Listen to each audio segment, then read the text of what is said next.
ಅಸ್ಸಲಾಮು ಅಲೈಕುಮ್ ವರಹಮತುಲ್ಲಾಹಿ ಬರ್ಕಾತು. ನಾನು doctor Mir H ಅಂತ. ನಾನು ಒಂದು diabetologist, infectious diseases specialist, general physician ಮತ್ತು general practitioner, HSR layout, Bengaluru, Karnataka ರಾಜ್ಯ, ಭಾರತ ದೇಶದಿಂದ.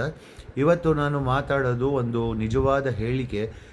ಇದು ಯಾವುದ್ರ ವಿಷಯ ಬಗ್ಗೆ ಅಂದರೆ ಸಮಯದ ಬಗ್ಗೆ. ಅಂದರೆ ನಮ್ಮಲ್ಲಿ ಕೆಲವರು ನಾವು ಯಾವಾಗಾದರೂ ಕಾಮಿಡಿಯನ್, ಜೋಕರ್, ಹ್ಯೂಮರ್ ಆರ್ಟಿಸ್ಟ್ ಆಗಿಬಿಟ್ರೆ ನಾವೇನು ಹೇಳ್ತೀವಿ, ನಮ್ಮ ಸಮಯ ಚೆನ್ನಾಗಿಲ್ಲಪ್ಪ, ನಮ್ಮ ಒಳ್ಳೆಯ ಸಮಯ ನಡೀತಾ ಇಲ್ಲ, ನಮ್ಮ ಸಮಯ ಚೆನ್ನಾಗಿಲ್ಲ ಅಂತಲೇ ಹೇಳ್ತೀವಿ. ಇದ್ರ ಬಗ್ಗೆ ದೇವರು ನಮಗೆ ಏನು ಹೇಳಿದ್ದಾರೆ ಅಂದರೆ, ಇದು ಚಾಪ್ಟರ್ 60ನಲ್ಲಿದೆ.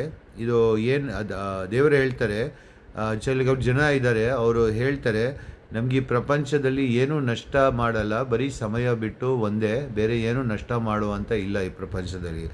ಇದು ಹೇಳಿಕೆ 1776 ಹೇಳಿದ್ದಾರೆ. ಅಬು ಹುರೈರಾ ರಜಿಯಲ್ಲಾಹನವರು, ಪ್ರೊಫೆಟ್ ಮೊಹಮ್ಮದ್ ಸಲ್ಲಲ್ಲಾಹು ಅಲೈಹಿ ವಸಲ್ಲಂನವರು ಹೇಳಿದರು, ದೇವರು ಅವರಿಗೆ ಹೇಳಿದರು, ಆದಮಿನ ಮಕ್ಕಳು ನನಗೆ, ದೇವರು ಹೇಳಿರೋದು ಇದು, ಆದಮಿನ ಮಕ್ಕಳು ನನಗೆ ತುಂಬ ನೋವು ಕೊಡ್ತಾರೆ. ಯಾಕಂದರೆ ಅವನು ಸಮಯಕ್ಕೆ ಬೈತಾ ಇರ್ತಾನೆ, ನನ್ನ ಸಮಯ ಚೆನ್ನಾಗಿಲ್ಲ ಅಂತ. ಆವಾಗ ಬೈದಿದ್ದಾಗ ಅವ್ನು ದೇವರಿಗೆ ಬೈದಂಗೆ. ಅವನಿಗೆ ದೇವರು ಹೇಳ್ತಾರೆ ಮುಂದೆ, ಅವನಿಗೆ ಅರ್ಥ ಆಗಲ್ಲ, ನಾನೇ ಸಮಯ, ಅದಕ್ಕೆ ಅದ್ಧರ ಅಂತಾರೆ. ನಾನೇ ಸಮಯದಿಂದ ಆಗುವ ಎಲ್ಲ ನಡವಳಿಕೆಗಳು ನನ್ನ ಕೈಯಲ್ಲೇ ಇದೆ.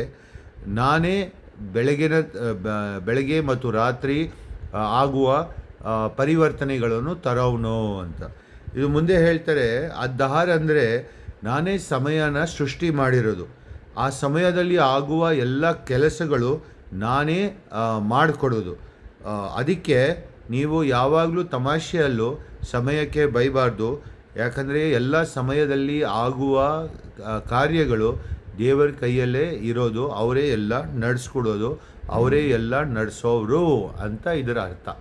ಸೊ ದಯವಿಟ್ಟು ಇದನ್ನು ಅರ್ಥ ಮಾಡ್ಕೊಳ್ಳಿ ಮತ್ತು ತಮ್ಮ ಸ್ನೇಹಿತರೆ ಮತ್ತು ಸಂಬಂಧಿಗಳ ಜೊತೆ ಶೇರ್ ಮಾಡ್ಕೊಳ್ಳಿ. ಧನ್ಯವಾದಗಳು. ಜಜಾಕಲ್ಲಾಹು ಖೈರ್.